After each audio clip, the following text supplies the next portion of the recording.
we got They're from BetterHelp. our segment, Goat or Nope. Ladies and gentlemen, this is Goat. That's why he's the GOAT! The GOAT! Or Nope. All right, my friend. Like I said, we got some stumpers, and I'm about to stump you right now, right out the gate. Here we go. What is the GOAT of these two movies? Arguably the best horror films of 2025. Sinners versus Weapons. You got to choose, brother. Look. I said this last time you did this. When I go to wherever you live, I'm not gonna say out loud. We gonna fight because you're not nice. Come up behind me.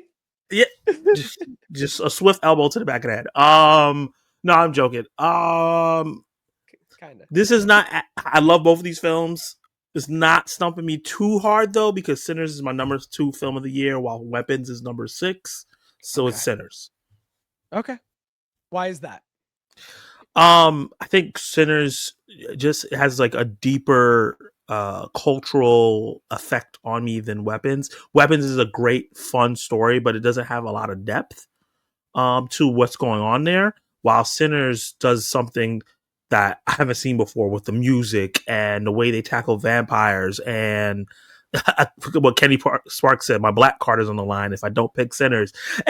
And the dual performance by Michael B. Jordan, and just that barn scene where Miles Caton sings. It's like there's nothing in Weapons, as much as I love that movie, that tops that. Song. That one, not that song that he sings, but like in the car, which is like one of the most beautiful parts. But the other song I listened to so much, like for the first time in a long time. It's like I'm like crying when because that movie came out the day before my wife and I's birthday. We had the same birthday. I played that album in the car when we were in Sonoma wine tasting, like the whole weekend. I played the Sinners album, just vibing to it with the windows down. That's perfect. No, I didn't get my guitar. I was just Miles. No, I wasn't Miles. I wish. That voice is unmatched. This is a very hard one for me because I really love these two movies. I think it contributed to the tapestry of great theater going in 2025 in a big bad way. I don't have a black card, so it won't. Can't have something that won't. Can't get revoked if you don't have it. But how I view Sinners, this is beyond a horror movie. Mm-hmm. This is an extremely important movie to Black people in America, to people of color in America. There is something way deeper than what we're seeing on the surface about twins, about vampires, about Irish people. You know what I mean? There's so many layers to this that Ryan Coogler does it in a way that is so digestible for a general audience that when you watch it time and time again, you're going to find these hidden meanings that make this movie more important than just for the genre of horror.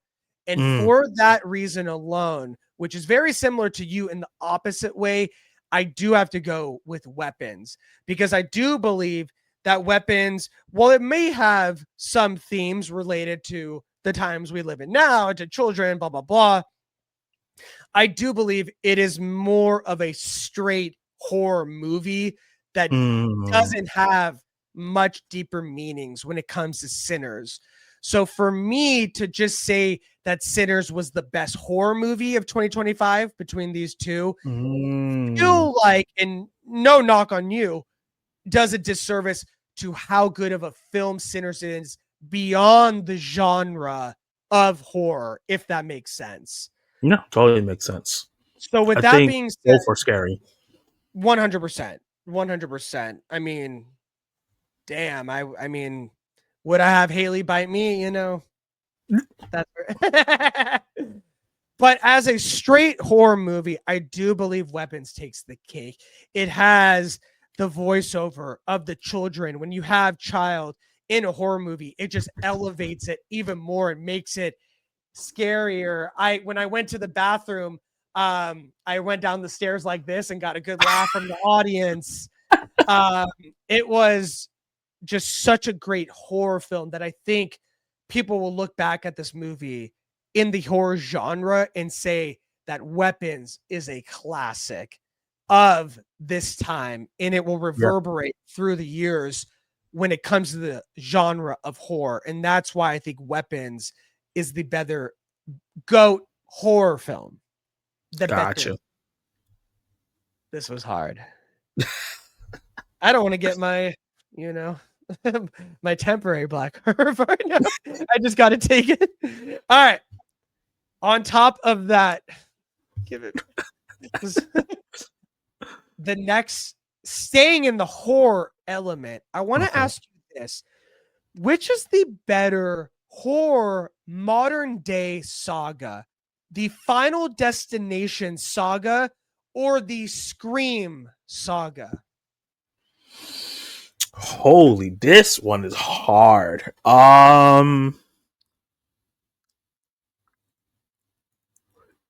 It's hard because I was gonna say Scream birthed some very slasher tropes, but I feel like without Final Destination, there's no such thing as Blumhouse. Blumhouse? Yeah. If you think about Blumhouse early films like Truth or Dare, or like a lot of the silly movies they have that feels very gimmicky, I feel like it's inspired by. Is that Blumhouse? Paranormal Activity? That's what. Paranormal Activity is Blumhouse too. Yeah. Low budget, high reward. Yeah, high reward, gimmicky. It's a theatrical experience because of the gimmick. I think Final Destination started that really, really well, and I feel like we see a ton of films in a similar. Like when you think about like It Follows, which is it's kind of elevated horror, but still it has that there. And when you think about films like that, I think Final Destination causes that, having that entity that you can't really see, but it's causing all the horror. So it's hard. They both are very impactful. In terms of enjoyment, though, because they're both equally impactful for me, I think I enjoy Final Destination a little bit more, because I think Scream has a formula that they don't veer off too far from. Like when I think about the new Scream 5 and then Scream 6 versus like Final Destination and Bloodlines was so fun and so entertaining and kind of shifted the Final Destination where we can do more things in there that's more fun. I feel like Scream 5 and 6 kind of remaking Scream 1 and 2 and with new characters instead of like elevating it or moving the franchise forward. So I would have to go with Final Destination because I think that the death as an entity is just way more flexible than just what's the name of the Scream mask guy? Why am I not remember? Ghostface as a character. So yeah, I think I enjoy Final Destination more, and it traumatized me more. The logs, So I don't want to drive behind any truck towing anything sharp or long. I don't want to be behind it after that. Yeah, Scream 1 is the best movie of all these movies, but 100%. As a franchise, I gotta go with Final Destination. Interesting. Okay. I think this is also hard for us because, horror has been such a big genre when it came to the 80s, especially. And so it was like, what is the 90s going to bring when it comes to horror? And then Scream came out, and then Final Destination came out. And that's really our horror franchises that really have a place in history in the horror genre when it comes to movies. And so they both have like a little special place in their heart because those are our horror sagas. We love the Halloweens. We love the Friday the 13th, the Nightmare on Elm Street, but that's not ours, even though it started bleeding into the 90s and the early 2000s. Really, these were the fresh, unique takes on our horror. And that's really why I love both of these. And that's why it was hard for me. To be honest, I am not the biggest Final Destination fan. I love the first one. I think it's iconic, But the next few, it kind of fell off for me a little bit. And then, of course, with Bloodlines, it just completely reinvigorated the whole IP. You know what I mean? Yeah. With Scream, when we had these aforementioned iconic horror icons, Freddy, Jason, Halloween Mask, Mike Myers. Yeah. Chucky. Chucky. These iconic horror icons. It's hard to imagine that anything could get into that zeitgeist. And then when the Ghostface killer came out, this Ghostface was everywhere. And it is a symbol that recognizes that horror took another leap forward in the 90s when it came to the Scream franchise. If you look at other iconic franchises, the movies start to dip in quality greatly after the first one. That happens with most iconic horror franchises. Just franchises, period. Just franchises, period. And when you look at Scream, just like with Final Destination, which has a similar path, it has a similar trajectory. You know, it kind of started to get stale in 3 and 4, and then in 5 with a new younger cast like Jenna Ortega and Melissa Barrera, and then moving it to New York in the last, it gave it new life. It gave it some more excitement. It gave it some fun. But I think as a whole, I have to go with Scream just for the icon that is the Ghostface killer. When you put on that mask, when you see that mask on Halloween, it feels like Halloween. It reminds you that in the 90s, we got our own horror icon franchise. And I think that's really what steers me into picking Scream as the iconic GOAT horror franchise that we grew up with. I love it. Awesome. This was a hard one. This is really hard. Right. Yeah, there's no wrong answer. Yeah, no wrong answer. These are all great, and I love that it hits for everyone differently. Okay, my friend, this is actually the last one we're going to do because I know we got some more news, and I knew Comic-Con was going to take up a good chunk. Which is the GOAT sidekick? We have Robin versus Chewbacca, the GOAT sidekick. When we're talking about Robin, are we talking about comic animation live action, or are we talking about just animation? Is there a specific barrier? No barrier. I want to just the image of Robin screams sidekick. When you think of sidekick, you think of Robin. You know what I mean? At the same time, when you think of Han Solo, you think of his boy Chewbacca. Yeah. When you think of the original trilogy, and then some moments with the sequel trilogy, you think the sidekick that's always there, that has your back, that you wish is that hairy mother been Wookiee Chewbacca. So I thought when it comes to these iconic sidekicks, there's really two that stand out in history of pop culture. It's Robin and it's Chewie. So I thought that would be really cool to put against each other. Oh man, this is hard. My heart is saying Robin, but my brain is saying Chewbacca. And I'm gonna go with my brain on this one. The only reason why is because the Batman films and some of the shows have excluded Robin as a character that needs to be beside Batman, and it's worked. Yes. And they've even to the point where now they've aged him up, and he's Nightwing, and a lot of people want to see him as Nightwing, or they want to see him with the Titans. They don't really need to see him with Batman, so he's not like a sidekick that needs to be there. Even with Damian, they keep trying to get Damian away from Batman, but with Han Solo and Chewbacca, that's the two. You have to have those two together. Chewbacca does not work on his own. He is the ultimate sidekick character. He has to be with them. And I think that Star Wars has tried to get those type of characters next to a protagonist ever since. Yeah.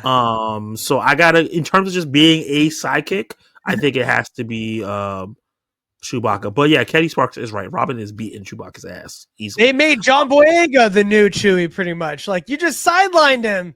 Should have been a Jedi. Yeah, I agree. I 100% agree there. He should have been a co-lead in all those movies. My costume is getting messed up. No. Just got this bad boy in the... Nice. I'm going to be Clark Kent with the shirt opening up and the tie over the side with the symbol and the glasses. And then Erica, my wife. No, dude, I messed this up. Got some marks on it? Like some creases. Yeah, really bad creases from the chair. And then my wife is going to be Lois, and then our dog's going to be Crypto. Oh, nice. I love that. You know, this was hard for me because these are just such iconic sidekicks that don't get talked about enough, about how much they actually emphasize the hero, the Batman, the Han Solo. Like, without the sidekick, are they as iconic as we thought? Or does, maybe so, but do they get even enhanced more by having these sidekicks next to them to play off of? I think so, and that's why it's really hard for me. And I love Chewie. Chewie is the GOAT, but not when it comes to sidekick. Okay. I think I have to go with Robin. In history, Robin has been known as the sidekick. When you think of infamous sidekicks, your brain automatically goes to Robin, whether it's the Adam West series with Burt playing Robin greatly as a contemporary to Batman, right? That you said they played with his ages a little bit. But at this end of the day, the mantle of Robin is such a well-known sidekick that it's so hard for them to adapt, because they're like, how do we translate this to the screen? It's not that hard to adapt. You just aren't that good of a writer. No, I'm just kidding. But at the that's a take. I think it's the correct one. I think you're right, because Matt Reeves said it himself, you know, there's so much that you can do to Robin to strengthen the ideas and the things that you have layered within Batman in his story moving forward. And to have a character that you can enhance even more, a Batman character, which is already the most iconic superhero of all time, arguably, to be able to say, but a sidekick like Robin can enhance him even more, that is huge. And that is really why I think the ultimate sidekick is Robin, and why he takes the mantle of GOAT when it comes to him versus Chewie. Da-da-da. I'm crying, bro. It's really that messed up?